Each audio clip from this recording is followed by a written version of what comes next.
திருமணம் என்பது ஒரு மனிதனுக்கு கிடைக்கக்கூடிய ஒரு அற்புதமான கொடை.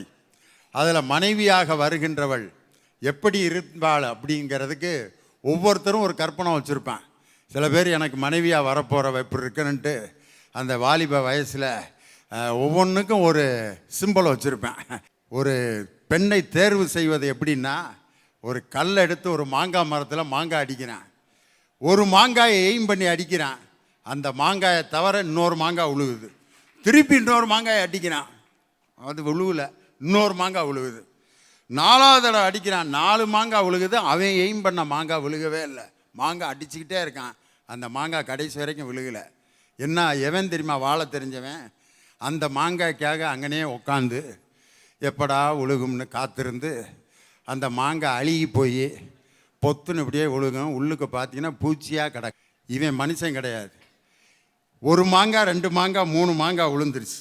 அந்த 3ல் எது நமக்கு பிடிக்குதோ அந்த மாங்காயை எடுத்து உன்னுடைய டேஸ்ட்டுக்கு தகுந்த மாதிரி உப்பு புளி மிளகா பொடி போட்டு அந்த மாங்காயை உன்னுடைய சுவைக்கு தகுந்தாற் போல் மாற்றி எவன் அந்த மாங்காயை சுவைக்கிறானோ அவன்தான் வாழ தெரிந்தவனை ஒழிய ஒரு மாங்காய்க்காக நான் காத்தே கிடப்பேன் அப்படின்றவன் தான் அந்த ஆசிரியர் பேசுகிறவன்.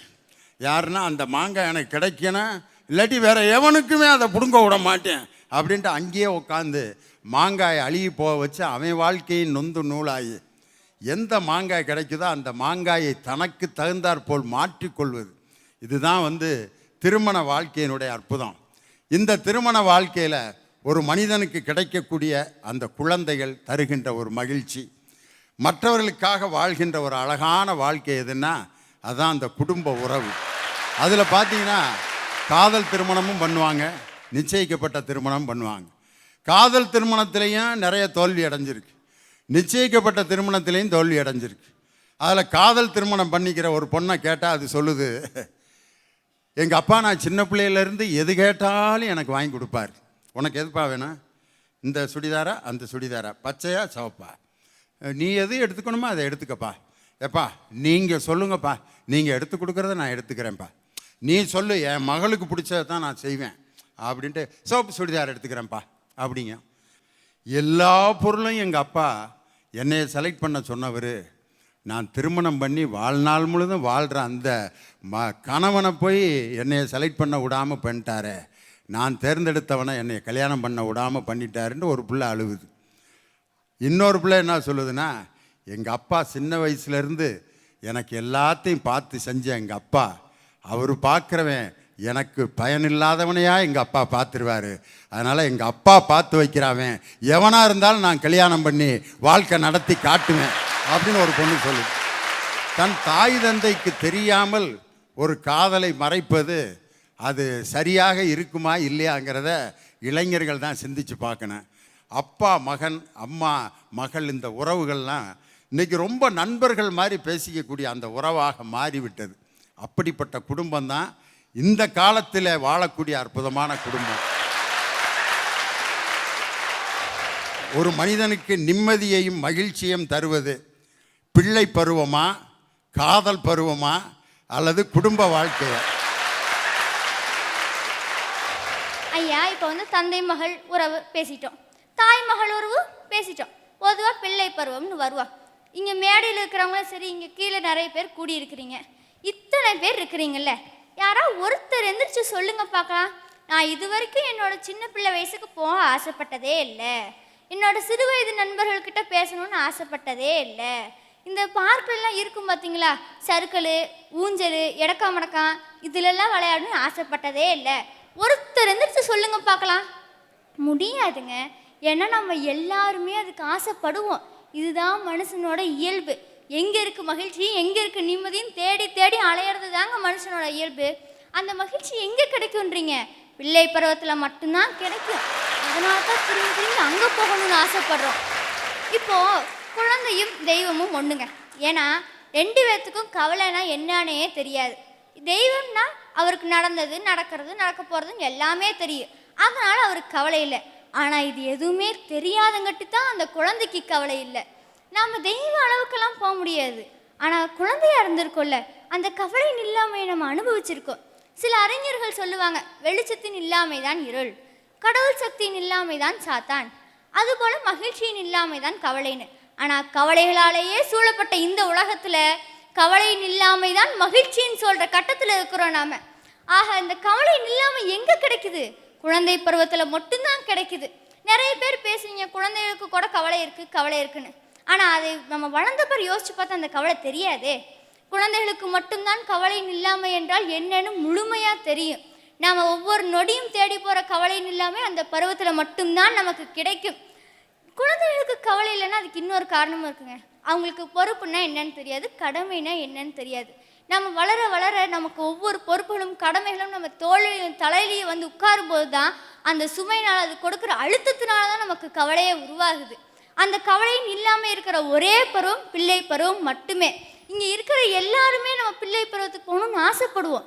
ஏன்னா அங்கே மட்டும்தான் நம்ம உண்மையான நிம்மதியும் மகிழ்ச்சியை நம்ம அனுபவிக்கிறோம்னு சொல்லலாம். நான் ஒரு கிராமத்தில் பிறந்தவன். எங்கள் தாத்தா சந்தோஷமாக காட்டுக்கு போவார். காலையில் எழுந்திரிச்சோடனே காலையிலேருந்து சாயங்காலம் வரைக்கும் வெயிலில் வேக வேக வேக வேலை செஞ்சுட்டு இருப்பார். அவருக்கு தெரிஞ்சதெல்லாம் விவசாயம் மட்டும்தான். அப்படி இருக்கக்கூடிய அந்த தாத்தா, எங்கள் பாட்டி கூண் உழுந்து அந்த வரப்பில் தள்ளாடி தள்ளாடி தள்ளாடி போவாங்க. தலையில் கஞ்சி சுமந்துக்கிட்டு, ஐயா கஞ்சி கொண்டு வந்திருக்க ஐயா, கொஞ்சம் தான் இருக்கு, கொஞ்சம் பேர் பகிர்ந்து பகிர்ந்து சாப்பிடலாம் ஐயா அப்படின்னு சொல்லுவாங்க. அந்த மாமரத்து அடியில் களையத்தில் கொண்டு வந்த கஞ்சை 2 பேரும் பகிர்ந்து பகிர்ந்து குடிக்கிறாங்க. பார்த்தீங்களா? இதுதாங்க உண்மையான சந்தோஷம். இதுதான் உண்மையான சந்தோஷம். குடிச்சதுக்கு அப்புறம் கட்டில் ஓரமாக உட்காந்துட்டு காலடியில் எங்கள் தாத்தா கூட எங்கள் பாட்டி உட்காந்துக்கிட்டு ஒரு வெத்தலை பாக்கு மடிச்சு கொடுக்கட்டுமா ஐயா அப்படின்னு கேட்பாங்க. இதுதான் உண்மையான சந்தோஷம்னு சொல்கிறேன் நான். வயக்காட்டில் வேலை செஞ்சுக்கிட்டு இருக்கவனுக்கு இடுப்பில் பிள்ளைய தூக்கிட்டு தலையில் சோறு கொண்டுட்டு போகிறா மனைவி.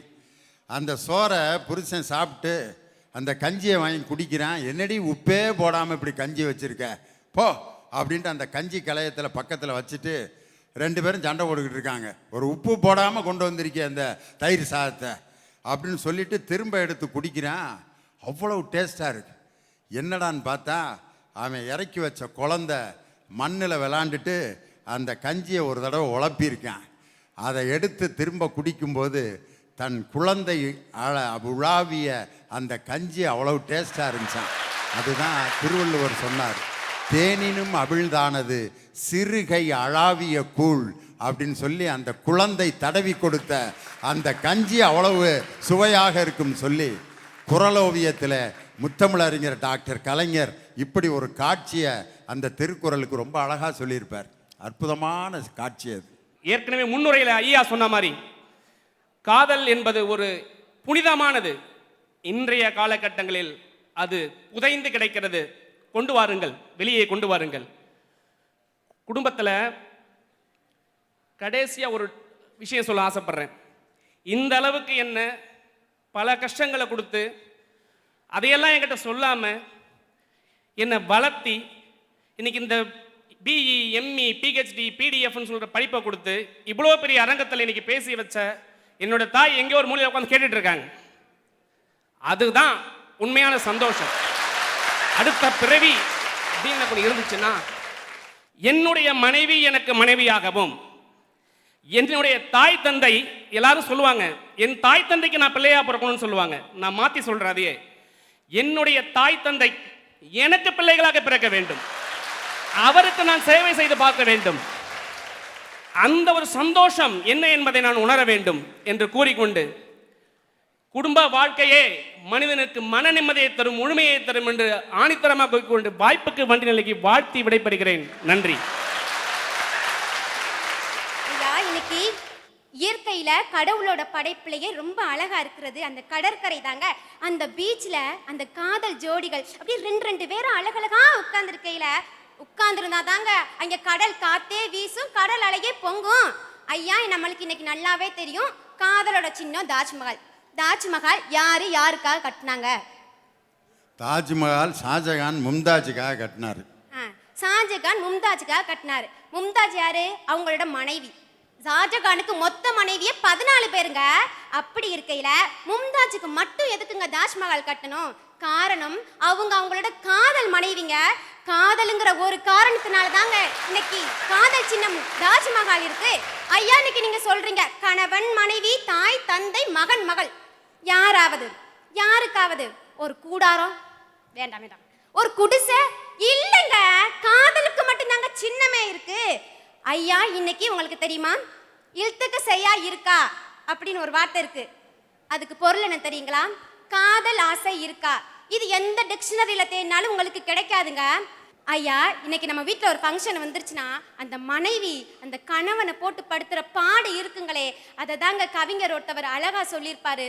அடுத்தாத்து அம்புஜத்தை பார்த்தேலா, அவ ஆத்துக்காரர் கொஞ்சிறத கேட்டேலா.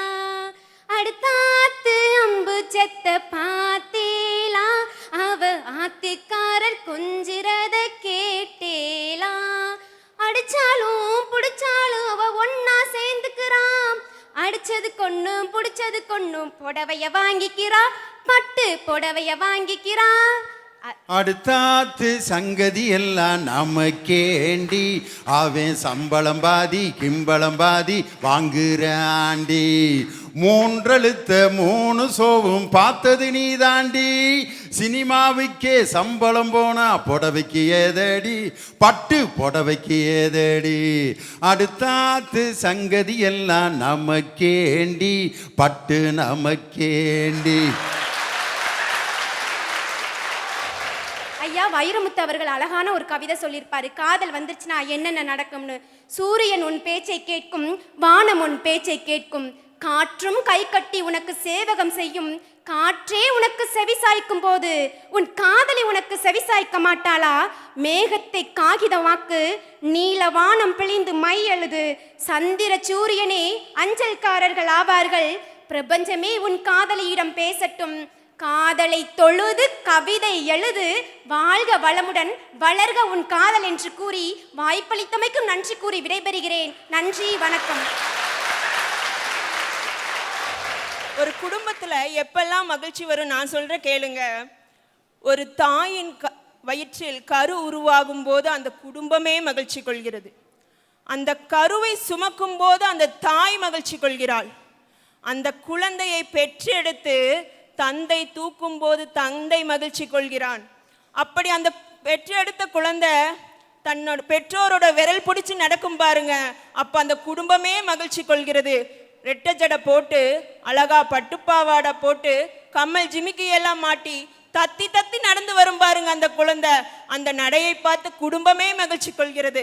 அப்படி மட்டும் இல்லைங்க, ஸ்கூலுக்கு போயிட்டு வந்துச்சுன்னு வச்சுக்கோங்க, ஏன் ஜாமி உனக்கு என்ன வேணும், சாப்பிட்டியா, ஒழுங்கா படிச்சியா அப்படின்னு குடும்பமே அந்த குழந்தைய தாங்கும். அப்போ இருக்குதுங்க அந்த மகிழ்ச்சி. இதையெல்லாம் மட்டும் இல்லாம தன்னுடைய குழந்தை ஒரு சிறந்த கணவனாகவோ மனைவியாகவோ இல்லற வாழ்வை தொடங்கும் போது பெற்றோர்களுக்கு மகிழ்ச்சி. அது மட்டும் இல்லை, அவங்க இல்லற வாழ்வில் நுழைந்து குழந்தையை பெற்றெடுத்து தன்னுடைய பிள்ளையை எப்படி கண்ணை விளக்காக்கி உதிரத்தை பாலாக்கி பாதுகாத்து எல்லாமே வளர்த்தமோ அதை விட சிறப்பாக தன்னுடைய பேரக்குள்ளையும் பேரப்பையனையும் பேரப்புள்ளையும் வளர்க்கும் போது மிகவும் மகிழ்ச்சி அடைகிறான். இந்த மகிழ்ச்சி எல்லாம் அடைஞ்சது பத்தாம கடைசியா அந்த அப்பா ஒரு வார்த்தை சொல்லுவாரு, அம்பேத்து பொம்பேத்து எடுத்தாச்சு, இனி எனக்கு காடு வா வாங்குது, வீடு போகுது, நான் செத்தா என்ன வாழ்ந்தா என்ன நிம்மதியோட போவேன்னு சொல்ற பாருங்க. அங்க இருக்குதுங்க மகிழ்ச்சியும் நிம்மதியும். இது மட்டும் இல்ல, இந்தியாவில் மட்டும்தான் அப்பா அம்மா இருக்காங்க. இந்தியாவில் மட்டும்தான் இப்படிப்பட்ட ஒரு அப்பா அம்மா இருக்காங்க. எப்படி தெரியுமா? ஒரு அம்மா தனியாக வீட்டில் இருந்தாங்கன்னு வச்சுக்கோங்க, அவங்களுக்காக சமைக்கவே மாட்டாங்க. அதே மாதிரி ஒரு அப்பா இருந்தாங்கன்னு வச்சுக்கோங்களேன், அவங்க தான் பாடுபட்டு கஷ்டப்பட்டு உழைச்ச பணத்தை எல்லாம் என்ன பண்ணுவாங்க தெரியுமா? தனக்கு மட்டுமே சொந்தம் என்று எடுத்து செல்லாமல் தன்னுடைய குழந்தைகளுக்கு விட்டு செல்வான். அப்படி அவனுடைய சொத்துக்களை மட்டும் அவன் விட்டு செல்வதில்லை, தன்னுடைய தகப்பன் பாட்டன் முப்பாட்டன் எல்லாத்தையும் மகிழ்ச்சியோடு தன்னுடைய குழந்தைகளுக்காக கொடுத்து செல்வார். அற்புதமாக 18 பேர் பேசியிருக்காங்க. இதுக்கு நான் தீர்ப்பு சொல்லணும். ஒரு குழந்தை பருவம் என்பது ரொம்ப அற்புதமான ஒரு சுகமான பருவம். அந்த தாயினுடைய இடுப்பில் உட்காந்து அந்த வேடிக்கை காட்டி அந்த சோறு ஊட்டுற அந்த சுகம் இருக்குது பாருங்க. அம்மா கிட்ட ஒவ்வொரு பொருளாக வேடிக்கை காட்டி ஊட்டுவா. அந்த நிலா நிலா அப்படிங்கிறப்ப டபக்குன்னு ஒரு வாய் உள்ள வேணும். வேணாம் சொன்னா ஏமா வேணாம் போ அப்படின்னா திரும்ப அடுத்து நிலாங்க. அவன் திரும்ப நிலாவான்னா திரும்ப ஊட்டிடுவாங்கன்ட்டு வாயை இரிக்க மூடிக்கிடுவான். அந்த நிலா ம் ம் ம் அப்படிமா ஒரு தடவை ஏமாத்தியாச்சு, இன்னொரு தடவை ஏமாற்ற முடியுமா? அடுத்து இந்த நாய் அப்படின்னா நாயா அப்படின்னா திரும்ப அடுத்த வாய். இப்படி ஒரு 10 வாய் சோறை 10 பொருட்களை காட்டி ஊட்டி அந்த இடுப்பில் தூக்கி வச்சிருந்த அந்த தாய் இல்லாட்டி இத்தனை ஆண்டுகள், இத்தனை கல்லூரி படிப்பு, இத்தனை சாதனைகள், இத்தனை பாராட்டுக்கள், புகழ், இது எதுவுமே நமக்கு கிடைச்சிருக்காது. தாயின் மடியை பற்றி கவிஞர் பாடுறாரு. தாயின் மடியில் தலை வைத்திருந்தால் துயரம் தெரிவதில்லை. மனைவின மடியை பற்றி எப்படி பாடுறாரு? மடி மீது தலை வைத்து விடியும் வரை தூங்குவோம், மறுநாள் எழுந்து பார்ப்போம். வாயின் சிவப்பு விழியிலே மலர்கண் வெளுப்பு இதழிலே காயும் நிலவின் மழையிலே காலம் நடக்கும் நடையிலே.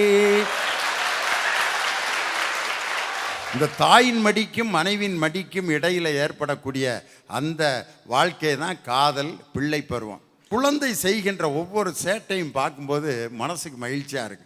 அதில் அந்த ஸ்கூலில் படிக்கிறப்ப அசம்பிளின்னு ஒன்று நடத்துவாங்க காலையில் திங்கக்கிழமை. ஒன்று தமிழ்தாய் வாழ்த்து, நீராறும். அப்போ தான் இருக்கிற சேட்டையெல்லாம் செய்யணும்னு ஆசையாக இருக்கு. அப்போ ஒரு பிஇடி வந்து ஆல் குரூப் அட்டென்ஷன் தமிழ்தாய் வாழ்த்து அப்படின்னா அப்போ தான் பக்கத்தில் இருக்கணும் மாப்பிள்ள. அப்போ நான் அவனை கிள்ளி விடுவேன், கல் எடுத்து முன்னால் மண்டையில் போடுவாங்க. இதெல்லாம் அப்போ ஒருத்தர் வாத்தியார் பார்த்துருவாரு, ஏன்டா கல்ல டப்புன்னு ஒரு அடி. அந்த குழந்தை பருவத்தில் இருந்ததை நினச்சி பார்க்கும்போது சந்தோஷமாக இருக்கும். தொட்டிக்குள்ளே இருக்கக்கூடிய மீன் அதுதான் வந்து பள்ளி பருவம். அந்த மீன் அப்படியே தப்பிச்சு ஒரு கடலுக்குள்ளே வர்றது தான் கல்லூரி பருவம். மீன் தொட்டியில் இருந்த மீன் கடலுக்குள் விழுந்தவுடன் மிகப்பெரிய சுதந்திரம் அதுக்கு. அது வாட்டுக்கு நீந்துது, எதை வேணாலும் சாப்பிட்லான்னு நினைக்குது. ஆனால் மீன் தொட்டிக்குள் இருந்த அந்த மீன் கடலுக்குள் வந்த பிறகு கூட அந்த மீன் தொட்டிக்குள் இருந்த கட்டுப்பாட்டை எந்த மீன் கடலுக்கு வந்த பிறகும் கடைப்பிடிக்கிறதோ அந்த மீன் தான் கடலிலே வெற்றி பெற்ற மீனாக இருக்கு. அதனால் கல்லூரியில் நமக்கு அற்புதமான சுதந்திரம் கிடைக்கும். ஆண் பெண்கள் ஒன்றா பழகிறதுக்கு எத்தனையோ வாய்ப்பு இருக்கும். காதல் செய்துதான் ஒரு பெண்ணை நேசிக்க வேண்டும் என்ற அவசியமே இல்லை. காதலே இல்லாமல் ஒரு ஆணும் பெண்ணும் நட்பாக இருக்க முடியும் என்று நிரூபித்தவர்கள் எத்தனையோ பேர் இருக்காங்க. காதலியாக இருந்துதான் ஒரு இளமை பருவத்தை கழிக்க வேண்டும் என்ற அவசியம் இல்லை.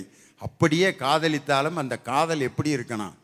காதல் வந்துருச்சு, ஒரு பெண்ணை நேசிச்சிட்டீங்க, நீங்கள் 3rd இயர் படிக்கிறீங்க, அந்த பொண்ணு 1st இயர் படிக்குது, என்ன செய்யலாம்? ஒரு யோசனை நானே சொல்கிறேன். காதல் பண்ணியாச்சு, அந்த பொண்ணை தான் கட்டிக்கணும்னு முடிவு பண்ணியாச்சு. 2 பேரும் ஒரே இடத்துல உட்காந்து ஒரு சத்தியம் பண்ணிடணும், நம்ம கம்ப்ளீட்டாக நம்ம டிகிரியை முடிப்போம். எவ்வளோ மார்க் வாங்கணுமோ பெற்றோர்களுக்கு அந்த மார்க்கை வாங்கி 2 பேரும் ஒரு வேலைக்கு போய் பெற்றோர்களுக்கு நல்லா சம்பாரித்து அவங்கள மன திருப்தி அடைஞ்சது பிற்பாடு நாம் இருவரும் அந்த 5 ஆண்டுகளாக இருந்தாலும் 6 ஆண்டுகளாக இருந்தாலும் எந்த உறவுக்கும் அடிமையாகாமல் மனக்கட்டுப்பாடுடன் 6 ஆண்டுகள் தொடர்ந்து தன் காதலை முடிவு செய்து அதுக்கப்புறம் திருமணத்தில் முடிக்கிறாங்க பார்த்தீங்களா? அதுதான் உண்மையான காதல். இந்த காதல் கழிப்பில் ஒரு மனிதன் மகிழ்ச்சியாக இருக்கிறானா? யோசிக்க வேண்டிய விஷயம். அதற்கு அடுத்து நிறைவாக ஒரு மனிதன் வாழ்கின்ற அந்த வாழ்க்கை தான் திருமண வாழ்க்கை. தெய்வம் மலரோடு வைத்த மனம் நறுமணம், அன்பு மனதோடு வைத்த மனம் திருமணம் அப்படின்னு ஒரு கவிஞர் பாட்டு எழுதினார். கண்ணதாசன் ஒரு பத்திரிகையவே பாட்டை எழுதினார். நிகழும் பார்த்திபாண்டு ஆவணி திங்கள் 20ஆம் நாள் திருவளர் செல்வன் சிவராமனுக்கும் திருவளர் செல்வி ராஜேஸ்வரிக்கும் நடைபெறும் திருமணத்திற்கு சுற்றம் சூழ வந்திருந்து வாழ்த்தியருள வேண்டுகிறேன். தங்கள் நல்வரவை விரும்பும் ரகுராமன் ரகுராமன் ரகுராமன். பத்திரிகையை வாசிப்பார். அதனால் திருமண வாழ்க்கை, அதன் பிறகு குழந்தை பெறுவது என்பதெல்லாம் ஒரு மனிதனுக்கு கிடைத்த அற்புதமான கொடை. குடும்பம் என்பது தமிழன் கட்டி காப்பாற்றிய ஒரு அற்புதமான அமைப்பு. நான் யாருக்கு மகனாக பிறக்க வேண்டும் என்பதை நான் முடிவு செய்வதில்லை. எனக்கு யார் தாய் தந்தையராக இருக்கணும்னு நான் முடிவு செய்யலை. எனக்கு தாய் தந்தையராக இருக்கணும் அவங்கங்கிறது இயற்கையிலே நடந்தது. காதலியை நம்ம தேர்ந்தெடுத்துக்கலாம். ஆனால் குழந்தையாக இருக்கும்போது நாம் அன்பை பெற்றுக்கொண்டே தான் இருப்போமே ஒழிய யாருக்கும் அன்பை நாம் தர முடியாது. காதலனாக இருக்கும்போது அவளிடமிருந்து அன்பு கிடைத்தால் நாம் அன்பை கொடுப்போம். இதுதான் காதலன் காதலி வாழ்க்கை. ஆனால் குடும்ப வாழ்க்கை அன்பே கிடைக்காமல் இருந்தாலும் அன்பே வராத இடத்தில் கூட அந்த இடத்தையும் நோக்கி அன்பு செய்யப்படும் என்று சொன்னால் அதுதான் குடும்ப வாழ்க்கை. அதுதான் மகளாக, மகனாக, மனைவியாக, தாயாக, தந்தையாக கொடுத்து கொண்டே இருக்கக்கூடிய அந்த வாழ்க்கை குடும்ப வாழ்க்கை தான். எனவே ஒரு மனிதன் நிம்மதியும் மகிழ்ச்சியாகவும் இருப்பது குழந்தை பருவத்தில் அல்ல, காதல் கழிப்பில் அல்ல, குடும்ப உறவுகளில் தான் ஒரு மனிதன் நிறைவான மகிழ்ச்சியை பெற்றுக்கொண்டிருக்கிறான் என்று சொல்லி இந்த கல்லூரியினுடைய பேராசிரியர் பெருமக்களுக்கும் என்னுடைய உயிரினும் மேலான மாணவ செல்வங்களுக்கும் என் அன்பான வாழ்த்துக்களையும் நன்றியும் சொல்லி விடைபெறுகிறேன். நன்றி, வணக்கம்.